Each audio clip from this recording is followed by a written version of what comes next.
Hello out there everyone, it's your old pal NerdGasm. I'm back. It's the Halloween season yet again, my favorite time of year, and for the first time in several years, I will be spending the week leading up to Halloween reviewing some of the most blood-curdling and bone-chilling comic book storylines ever published. Today, I will be discussing the X-Men Brood Saga from 1982, which ran between issues number 161 to 167 of the Uncanny X-Men.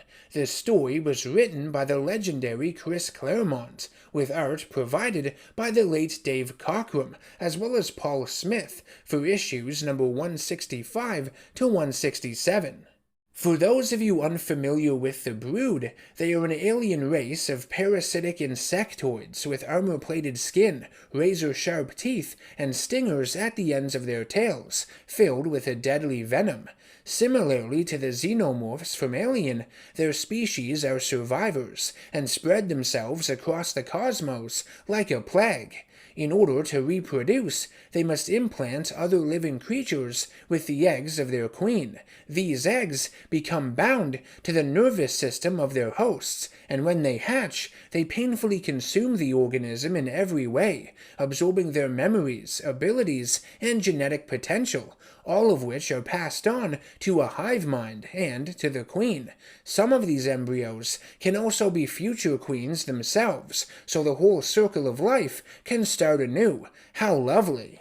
While the eggs gestate inside their hosts, the mental influence the brood has over them increases. Many experience intense visions, nightmares, depicting their deepest and darkest fears. When a brood egg hatches, the host persona is eliminated in most cases, but if one's will is strong enough, the persona of both the host and the brood can coexist in the same body. Because the brood absorbs the memories of their hosts, they can essentially replace them, morphing between their brood form and host form at will. John Carpenter's The Thing had come out the summer of that same year in 1982, so I'm sure it had an influence on Chris Claremont's story here. It had to. What I find so captivating about the Brood Saga is how it goes into survival, the terrifying reality of doing what needs to be done in order to ensure one's preservation.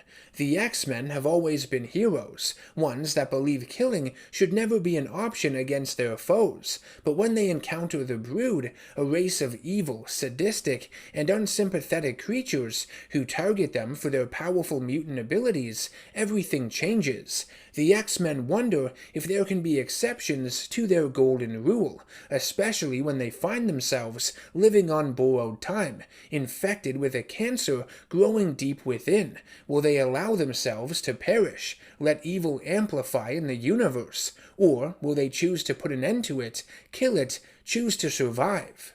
Now, the Brood would actually make their first full appearance in Uncanny X-Men number 155, acting as the alien benefactors of Deathbird, helping her lead a rebellion to steal the Shi'ar throne from her sister, Empress Lilandra. She would succeed in doing so, but the meat of the Brood Saga, starting in issue 161, does not chronicle the battle, nor does it go into Deathbird's eventual defeat years later, so I won't be covering all that in this video.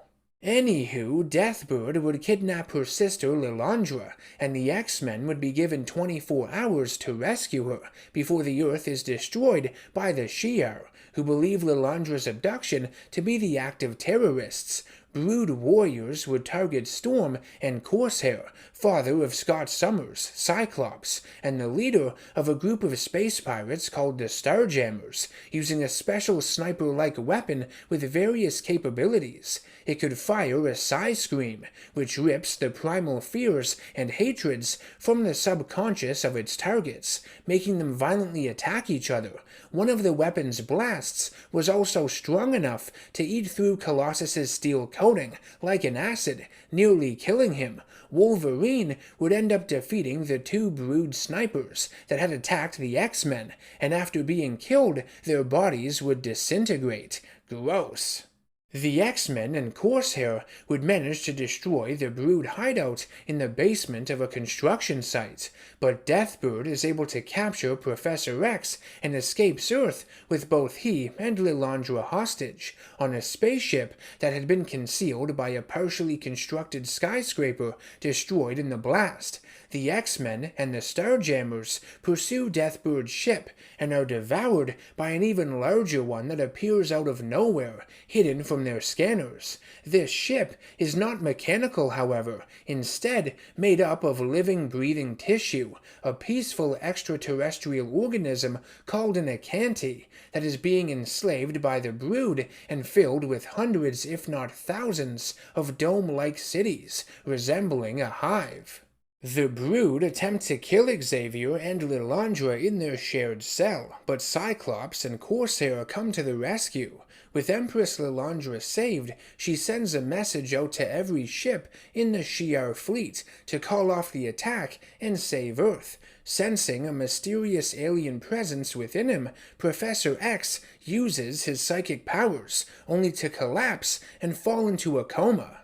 In his coma, Xavier's mind wanders back to 1960s Israel, when he was contacted by his close friend and psychiatrist Daniel Shamron.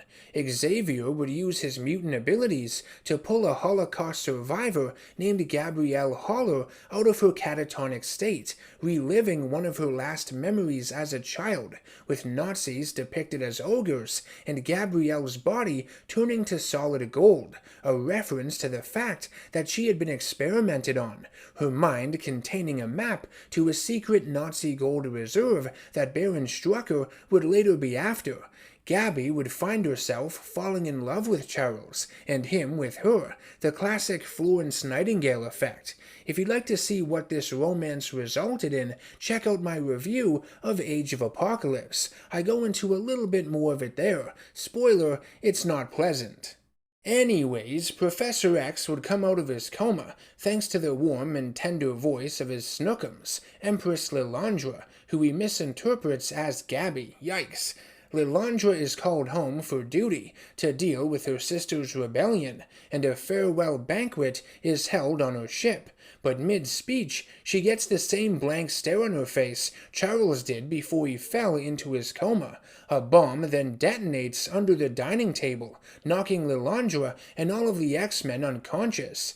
Deathbird stands over them and hands the heroes over to the Brood so they can take them to their homeworld and use them as powerful host bodies for their species.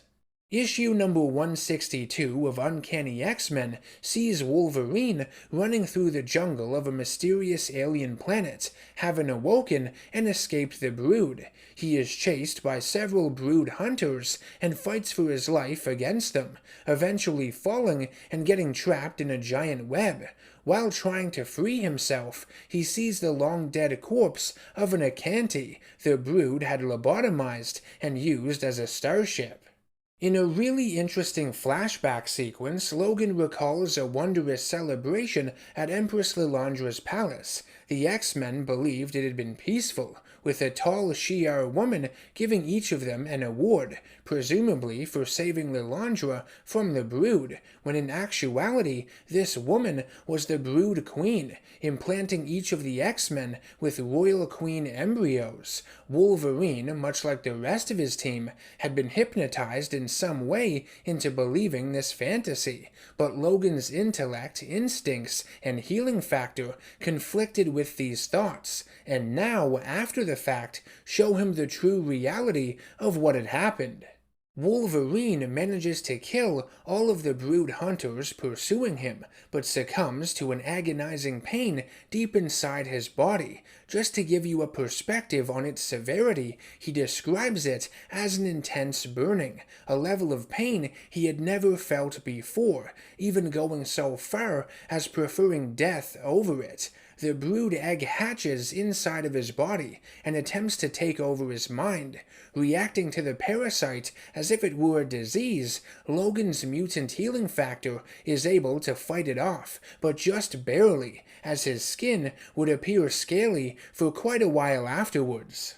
Wolverine decides to head back to the Brood Palace and promises himself that if it comes to it, he will kill his fellow X-Men if their transformations into the Brood cannot be stopped.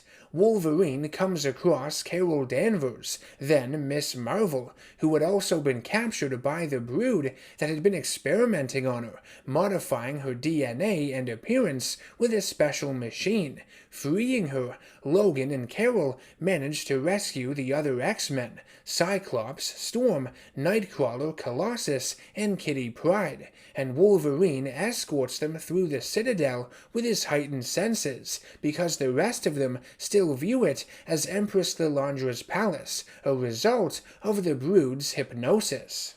The heroes reach a fork in the road, one path leading to Lilandra and the other leading to the Brood Queen. Wolverine wants to go after the Queen and kill her, hopefully putting an end to everything, somehow. But Cyclops reminds him that the X-Men do not kill. Wolverine doesn't end up telling his friends about the eggs inside their bodies until a little later in the storyline. Not only can he not find the courage to do so right away, but he's also experiencing survivor's guilt, knowing he has the mutant powers to save himself, but that the other X-Men are doomed, unable to prevent their own grim fates. Miss Marvel saves Empress Lilandra, and we see Kitty go and retrieve the Shi'ar spaceship that is being heavily guarded by Brood warriors. There's a moment taken right out of Alien when an airlock is opened and one of the Brood warriors gets sucked out of the vessel into space. It's fucking awesome. Kitty teleports all of the X-Men onto the Shi'ar spacecraft, and they manage to escape the Brood homeworld. Things don't stay calm for long, though, as their ship comes under attack by several Brood fighters, more extraterrestrial creatures that have been enslaved and turned into weapons and vehicles for transport. The Brood Queen orders that the X-Men be taken in alive, that her precious eggs remain unharmed, but since Wolverine seems to be impervious to the transformation process, her hunters can kill him as painfully as they deem necessary. The heroes man their battle stations on the Shi'ar ship, and there's this cool moment when Cyclops enters this bubble window that turns into ruby quartz, so he can fire out of it at the opposing spacecraft, increasing the radius of his optic blasts. They manage to warp and escape the Brood, but their ship loses all of its power. Due to the experiments performed on her by the Brood, Carol Danvers' abilities metamorphosize, and she becomes binary, able to draw from the near-infinite power of a white hole and generate energy equivalent to that of a star. Using these newly acquired abilities, Binary fuels the ship's power source, and just like that, the problem is solved. Reluctantly, Wolverine tells the rest of the X-Men what is actually happening to them, and obviously, they don't take it very well. In the shuttle bay, Storm becomes incredibly conflicted, lacking harmony between her soul and her powers. She experiences intense stomach pain when she flies into the air, sensing life inside of her. Needing to figure things out on her own, she takes one of the shuttles and leaves behind her uniform. Deep in space, Storm is lost among her thoughts. She knows that something alive is inside her, a living creature, sentient, sacred, but at the same time could threaten her well-being, lead to her destruction, and must be removed whether she feels capable of doing it or not. All of the stuff affecting Storm in this story, the physical and the mental, all of it alludes to abortion and unwanted pregnancy, specifically one that is the result of rape. The brood egg inside Storm hatches and the transmutation process begins. What happens next is easily the weirdest and most confusing sequence in this entire storyline, which is saying a lot, and I will try my best to explain it for all of you. The shuttle coincidentally flies past what is referred to as a galactic core, which is a collection of millions of suns, stars, and living worlds. Storm is flooded by the power of the core, drawing from all of the material and spiritual energy within its elements, and is somehow able to completely stop and reverse the brood transformation. To my knowledge, Storm has never been able to do anything remotely similar to this in all the years before or since the brood storyline. It just happens here because the story needs it to, and thus comes off as unbelievably contrived. But then again, her mutant powers never made sense in outer space to begin with. I wouldn't overthink it too much. You'll get a headache. So, after reversing the transformation, Storm is still being overwhelmed by all of this power, which rips apart the shuttle, kills the brood hatchling inside her, and kills Storm along with it. Later, on the Shi'ar ship, the X-Men begin seeing visions of Aurora, like she's a ghost, which is creepy. After manifesting several times, Storm is able to take on an astral form more familiar to them. Suddenly, an Acanti appears, and Storm reveals to her friends that she and it are one and the same now. Through Storm, we learn more about these harmonious creatures, the Acanti, that endlessly roam the starways for knowledge, and have done so since the first sign of life in the universe. The creature she is bonded with is a prophet singer, the firstborn in generations, that cares for and shepherds the collective soul of the entire Acanti race. The prophet singer, along with a few other Acanti that managed to avoid capture by the brood, found Storm's lifeless body floating in space, and the prophet singer, in its vulnerable infant stage, would link its mind with Storm in order to give itself conscious awareness and direction that it needed to survive. In return for this, the prophet singer saved her life with its healing abilities. Storm has the prophet singer nestle the Shi'ar spaceship in its mouth for protection, and Storm's physical body, just muscle and bone at this point in a fetal position, can be seen embedded into the side of the prophet singer as her astral form and binary fly by, which is pretty fucked up. This bond between Storm and the prophet singer isn't permanent, only remaining in place until the soul of the previous prophet singer can be released and transferred into its successor, at which point it will be at full power. Problem is, the corpse of the previous prophet singer has been turned into the Brood's throne city on their home planet, Broodworld.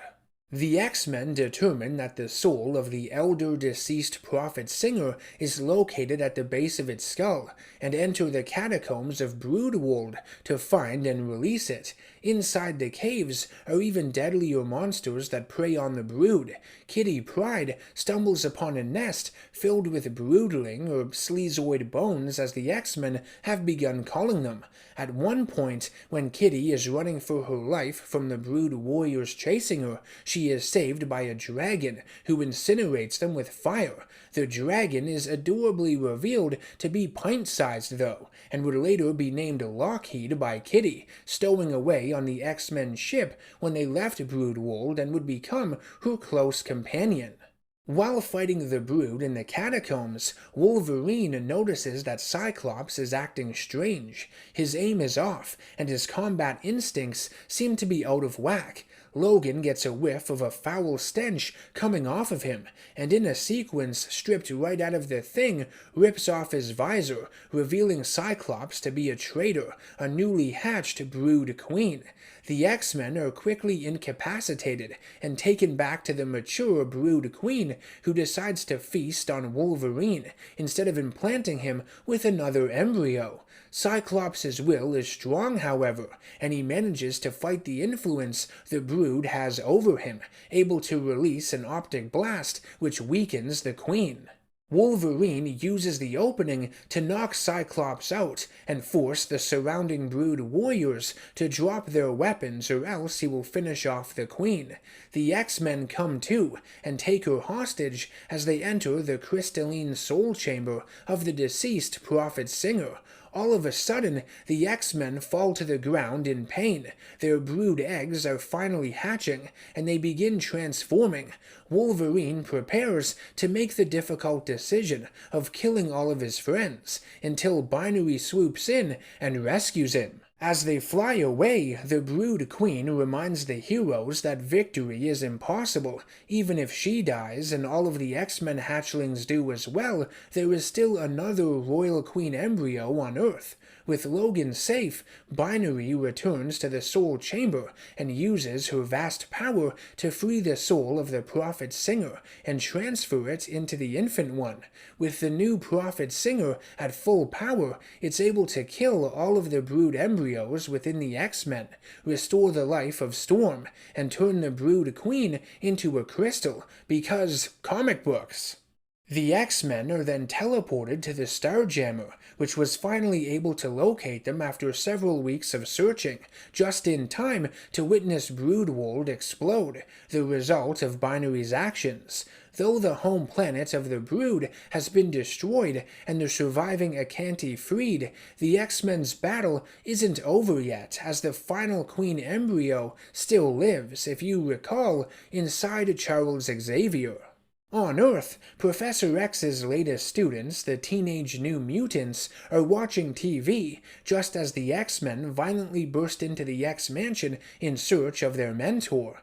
Kitty finds Xavier in his study, quiet and hunched over, and she is too hesitant to shoot him with her Shi'ar blaster, something she quickly pays for, being hurled through the doorway to the floor below. Ouch! Professor X welcomes his children home as insect wings rip through his flesh and suit jacket, and he metamorphosizes into a monstrous young Brood Queen. Cyclops blasts her through the mansion's wall to the outside, where Colossus tries to finish her off, but he is easily overpowered because the Queen has absorbed all of Professor X's mutant abilities. Wolverine lunges at the Queen, aims for her heart, but then switches targets at the last second before she is able to react and read his mind, cutting off her stinger tail. The Brood Queen makes an attempt to escape by flying away, but is sent crashing back down to Earth by Binary and Storm. Cyclops, being the very first X-Man, takes it upon himself to finish off the creature, what was once a man he cherished like a father. Just then, Professor X manages to break free of the Brood's influence for a brief second, asking Scott to finish him, end his suffering, and end the evil of the Brood once and for all. Cyclops refuses, and convinces the X-Men that there must be another way to save the Professor, that they must hold out hope. The X-Men take the Brood Queen, Professor X, to the Starjammer and have its dragonfly-looking medic, Sikorsky, as well as Moira McTaggart, take a look at the alien parasite. They are unable to reverse the transformation, but using tissue samples of the Professor might be able to make a clone body form and transfer his mind into it. The procedure is a success, and Charles is given a brand new body, one that can walk. Yay! But unfortunately his legs give out rather quickly, since Xavier had been using his powers to block out the pain of his injury for decades, and the psychosomatic response is still there. Essentially, his mind won't let him walk, even though physically he can. In other words, it's basically a contrived fuck you. I thought being paralyzed meant that, well, you're paralyzed and can't feel pain, but I guess this is different for whatever reason. While that sums up the events of the original Brood saga, the parasitic aliens would survive, returning in issue 232 of the Uncanny X-Men, written by Chris Claremont with art by Mark Silvestri. A Brood ship would crash land in the Rio Diablo Mountains in New Mexico and kill a group of campers, implanting the paramedic Harry Palmer with a queen embryo. After hatching, the Brood Queen would take over the body and mind of Palmer in intervals, using him and his occupation as a way to find mutants and infect them with her eggs. In this short storyline that only lasted a few issues, the Brood seek to conquer the Earth in order to get revenge against the X-Men for destroying their homeworld. There are some neat visuals in it, and we get to see some more mutant powers wielded by the brood hatchlings, which is cool, but it's honestly not as memorable as the original story arc in my opinion. I wouldn't go out of your way to read it. Wolverine gets implanted with another embryo in the story, and the cover of issue 234 would have you believe it actually works this time. But no, it's just a tease, and he only transforms for a few panels before his healing factor beats it again. Kind of disappointing, if you ask me. The original Brood saga is remembered fondly by fans, with some considering it to be one of the scariest storylines Marvel has ever produced. While there are definitely some memorable elements in it, particularly those within the nightmarish dream sequences, and I like a lot of the ideas surrounding the Brood in general, the whole gestation period, transformation process, and the terrifying thought that some part of the host's consciousness could remain post-transformation, there are other moments in this storyline that fall a little flat with me. Some aspects are a bit silly and require too much suspension of disbelief. I get that it's comics, we love this crazy shit sometimes, most of the time, but I still like it when there is some sort of explanation provided by a narrative, some level of believability to it, and here there really isn't. Some things just happen because, and leave you scratching your head, taking focus away from what's happening in the rest of the story, which is never good. Another thing that irks me is the time it takes for a brood egg to hatch inside someone. It seems very inconsistent. I'd like to believe it has something to do with the size and strength of the individual, maybe their psychological will, or in the case of Wolverine, the whole process was probably sped up because the egg was fighting for its life against his healing factor, but most of the time, the hatching only seems to happen when the plot needs it to happen. I wish we got to see more of the X-Men become broodlings, more of them become traitors like Cyclops, especially since all the eggs and transformations got erased like an Etch-a-Sketch at the end anyways. I think it would have raised the stakes a lot more in this storyline, make you wonder if the heroes were really dead and if they could be saved after everything was said and done. But of course, all of this stuff is nitpicking like always, and doesn't take away from the enjoyment of this story. It's still a timeless classic. I just have fun discussing all the intricacies with you. It's why I make these kinds of videos.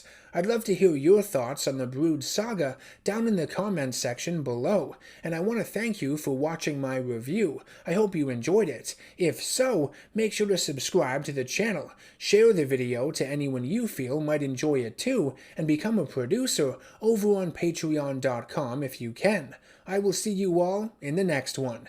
Take care, stay safe, and always stay nerdy.